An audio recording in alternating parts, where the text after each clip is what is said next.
Bienvenue dans ce nouvel épisode du podcast Vocation Mentor d'entrepreneurs pour la planète. Chaque mois, nous partons à la rencontre d'un ou d'une dirigeante engagée au sein de notre communauté afin de permettre l'émergence de solutions à impact environnemental innovantes sur les territoires. Aujourd'hui, nous vous proposons de rencontrer Léa Dunant-Châtelet, gérante et directrice de l'investissement responsable chez DNCA Finance, société de gestion active et responsable. Bonjour Léa. Bonjour Marion. Vous dirigez le pôle investissement responsable de DNCA Finance. Racontez-nous votre parcours et comment vous vous êtes spécialisée en faveur de la finance responsable. Alors pour aller directement à la conclusion, c'est un peu un hasard mon arrivée dans la finance responsable. Au tout départ, je suis professeure, je viens du milieu académique, donc j'étais agrégée en économie et mathématiques financières de l'école normale et j'ai découvert en fait l'ISR, l'investissement responsable, lors de mon premier métier côté brokerage, donc c'est-à-dire des acteurs qui viennent donner des conseils en investissement aux sociétés de gestion, comme DNCA donc aujourd'hui. Et à cette époque, ce qui m'a finalement interpellée, c'était l'aspect vraiment très nouveau d'une matière que personne ne connaissait vraiment et d'une matière que beaucoup considéraient comme très qualitative, pour pas dire utopiste. Et finalement, lorsqu'on fait des mathématiques et lorsqu'on regarde les enjeux du développement durable, on s'aperçoit assez rapidement qu'il y a beaucoup de chiffres derrière tout ça. Alors à l'époque, je parle du début des années 2000, il n'y en avait pas beaucoup, mais il y en avait quand même quelques-uns. Et donc très rapidement, je me suis dit qu'il était intéressant de pouvoir construire des modèles qui mettaient en perspective finalement des indicateurs extra-financiers très quantitatifs, comme par exemple le taux d'absentéisme en entreprise, la consommation d'eau, la consommation d'énergie. À l'époque, on ne parlait pas encore de carbone. Il y avait déjà beaucoup d'indicateurs. Bien, de les regarder et de s'intéresser à leur caractère prédictif sur la bonne ou la mauvaise santé d'une entreprise s'est révélé tout à fait pertinent. Et donc, j'ai commencé de cette manière-là pendant presque 6 ans. Et puis, j'ai évolué ensuite très rapidement dans le milieu de la gestion d'actifs à travers différentes sociétés de gestion où j'ai occupé des postes de direction finalement de la gestion ISR et de gérant. Et c'est vrai que l'ISR, l'investissement socialement responsable, pour moi, ne se pratique que à travers la gestion. Il est extrêmement important de ne pas dissocier cette approche de terrain, qui est le fondement de notre métier, de l'approche finalement philosophique et un peu théorique du développement durable. Et donc, dans le cadre de mon évolution, eh bien, j'ai très rapidement géré des fonds dits ISR en intégrant justement les enjeux du développement durable, depuis l'analyse des entreprises finalement jusqu'à la sélection de valeurs et la construction de portefeuilles.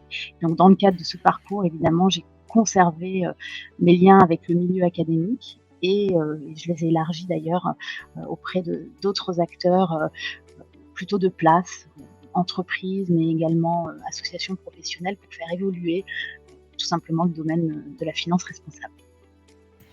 Alors justement, on parle d'évolution de la finance responsable. C'est vrai que la finance a toujours pris en compte les paramètres de risque rentabilité, mais ce prisme de lecture ne considérait que l'aspect financier. Aujourd'hui, dans ses choix d'investissement, la finance peut intégrer des paramètres d'ESG.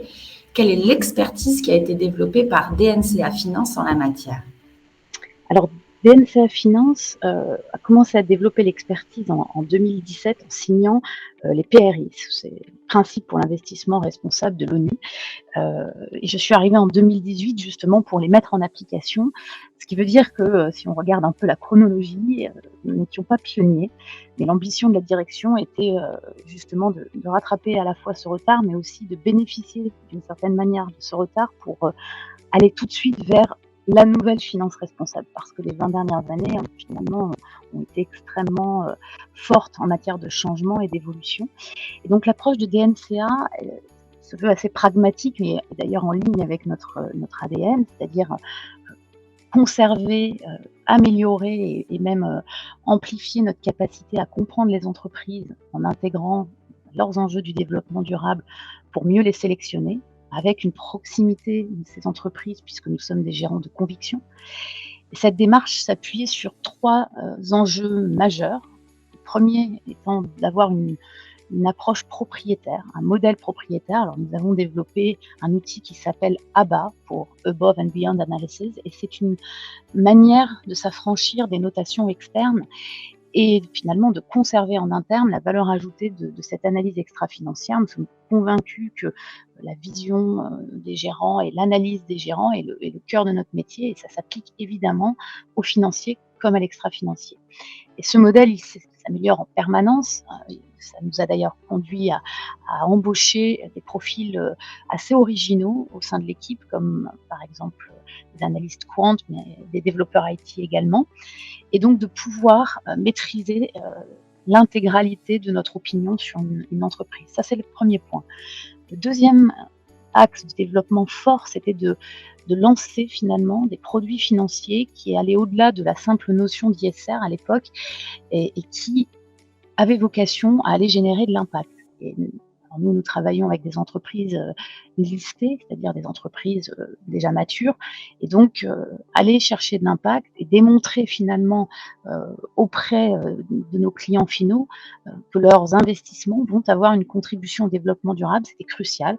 On a lancé cette gamme Beyond il y a bientôt 5 ans, et qui aujourd'hui est assez à l'image finalement des attentes à la fois de nos clients, mais également de l'évolution des réglementations qui vont de plus en plus vers une approche d'intégration et de mesure des contributions ou d'ailleurs des externalités négatives ou positives des investissements.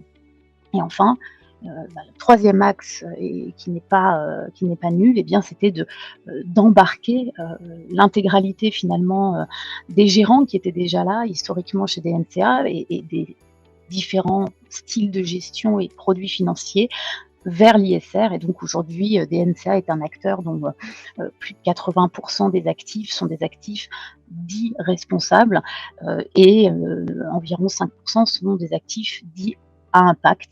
Et donc c'est un formidable changement qui a été opéré en l'espace de presque 5 ans maintenant. Formidable, en effet. Donc, gérant conviction, acteur d'actifs responsables et à impact. On a compris, vous analysez l'impact d'entreprise sur l'environnement, le social et la société, mais qu'en est-il de la démarche interne de DNCA?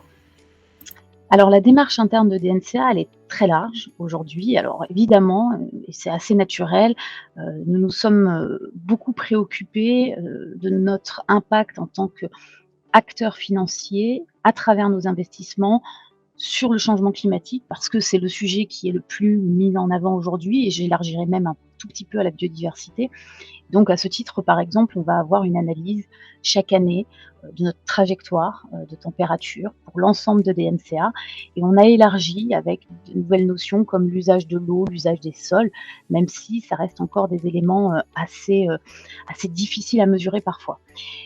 Et de fil en aiguille, on s'est évidemment dit qu'il était nécessaire, en tant qu'entreprise finalement, de nous appliquer aussi ces pratiques-là et de réfléchir à ce que DNCA pouvait avoir comme enjeu du développement durable en tant qu'acteur. Et donc, il y a 3 axes principaux qui constituent notre politique RSE, donc de responsabilité d'entreprise.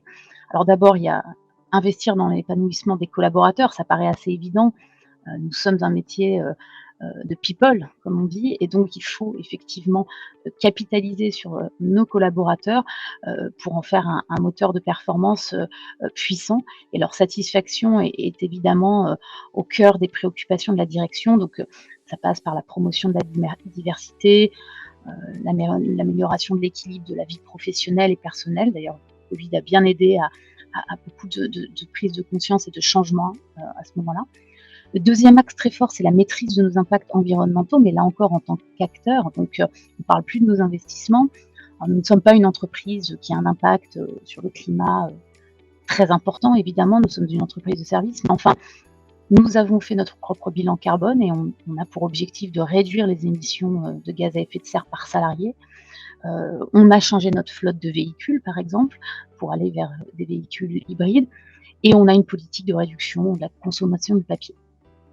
Et alors enfin, troisième axe, et ça je pense que c'est évidemment au cœur de notre métier, c'est de contribuer au rayonnement du développement durable. Et de ce point de vue-là, beaucoup d'actions de communication, d'événements sont mises en place, et également une attention très particulière à apporter beaucoup de transparence dans nos activités. Et un engagement auprès d'entrepreneurs pour la planète. Alors effectivement, et le lien est tout fait puisque Entrepreneurs pour la planète, c'est une association qui touche justement un tissu économique que nous n'avons pas véritablement la possibilité d'adresser à travers nos investissements. Bon, encore une fois, nous travaillons sur des investissements vis-à-vis d'entreprises de grande taille, souvent internationales. Même s'il s'agit de PME, ça reste des grosses PME, donc plutôt des entreprises qui ont déjà un certain historique, certaines sont même centenaires. Et Entrepreneurs pour la planète nous offrait justement la possibilité d'aller regarder de manière un petit peu plus locale en France, nous sommes un acteur français, le tissu économique et de l'accompagner, notamment sur ces enjeux du développement durable. Alors c'est une rencontre avec Hortense, la cofondatrice et qui est aujourd'hui la directrice générale de l'association, qui nous a amené à faire ce partenariat il y a à peu près 2 ans aujourd'hui. On a commencé de manière très ciblée sur une région, Bretagne et Pays de la Loire, et puis depuis 2023, on a élargi justement aux 4 régions de l'association. L'objectif, c'est vraiment d'accompagner en tant que mécène une démarche qui nous correspond, c'est-à-dire sensibiliser finalement l'économie réelle, les entrepreneurs aux enjeux du développement durable auxquels ils vont faire face pour leur développement. C'est de participer avec eux finalement à la pédagogie, parce que c'est quand même un thème, un sujet qui est extrêmement vaste et qui, lorsqu'on entreprend une activité, lorsqu'on démarre une activité, peut parfois sembler éloigné. Et au contraire, c'est lorsqu'on prend le sujet dès le départ que finalement on peut mettre en place beaucoup de mesures facilement et ensuite de les déployer au gré finalement de la croissance de son activité.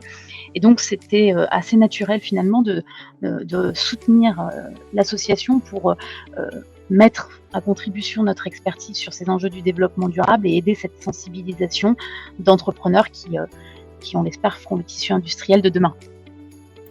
On parle pédagogie, sensibilisation, donc effectivement ça passe par votre engagement auprès d'entrepreneurs pour la planète, mais de façon plus générale, comment encouragez-vous les initiatives sur la finance durable et l'ensemble des acteurs financiers à être acteurs du changement? Alors ça, c'est vraiment une question à la fois très large et très complexe. Il est important aujourd'hui de comprendre que la pédagogie auprès des acteurs financiers, mais du grand public aussi, est essentielle pour faire comprendre le rôle de la finance finalement dans ce changement profond auquel nous devons faire face. Nous finançons les entreprises et donc par ce biais-là, chacun est acteur à travers finalement son épargne et son investissement. Alors on le fait de différentes manières. On a des conférences, nous avons un Beyond Day par exemple que nous avons organisé déjà 2 fois et nous allons le réitérer, qui permet justement de donner la parole aussi à des experts, à des personnalités qui ont une expérience et qui permettent justement de sensibiliser sans effrayer, c'est important, à ces enjeux et à démontrer qu'il y a des solutions, des possibilités d'avancer. On participe également évidemment aux associations professionnelles de place parce que les changements réglementaires sont puissants aujourd'hui. Il faut contribuer à les rendre les plus efficaces possibles. J'ai été nommée notamment à l'AMF, qui est l'autorité des marchés financiers au sein de la commission finance durable et climat. Cela permet d'accompagner notre autorité, notre régulateur sur les questions qui peuvent se poser. Et puis évidemment, on a des liens toujours avec le milieu académique. Ça nous permet de publier, d'avancer. La recherche fondamentale est une porte extrêmement importante pour se poser toujours les bonnes questions et faire évoluer nos modèles. Et puis nous avons permanence une équipe sur le terrain, en fait, justement, dans les régions pour aller discuter avec les clients, avec les entreprises. Et ce dialogue, je dirais, qui est un petit peu en sous-marin est finalement peut-être le plus efficace parce que ça demande beaucoup de temps, mais on considère effectivement qu'il est essentiel de pouvoir faire cette promotion. Quels sont les principaux défis qui attendent votre industrie et comment les abordez-vous ? Alors ça sera très simple finalement cette réponse parce que le défi c'est qu'on est dans une industrie qui n'est pas mature. Ça c'est important justement de le rappeler, ça veut dire que les changements sont nombreux et les imperfections sont encore très nombreuses. Et donc il faut être extrêmement humble sur notre capacité à pouvoir délivrer certaines attentes ou communiquer sur certaines attentes. Je vais prendre un exemple très concret. La neutralité carbone, qui est un élément de communication très fort, c'est un enjeu évidemment pour nous, mais c'est quelque chose qui n'est pas maîtrisé. Nous n'avons pas suffisamment de données, nous n'avons pas de données suffisamment fiables et nous n'avons pas encore de méthodologie harmonisée. Et donc de ce point de vue-là, on préfère y aller avec prudence sur certains thèmes comme la neutralité carbone, mais la biodiversité par exemple, et aussi, et s'assurer finalement de le faire intelligemment.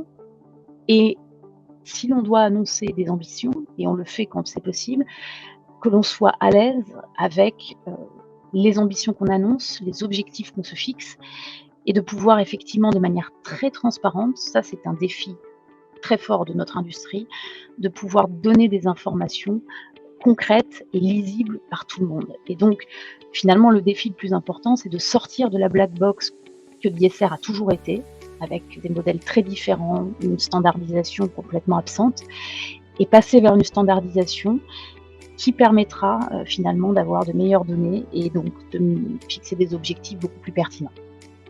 Merci Léa. Merci à vous.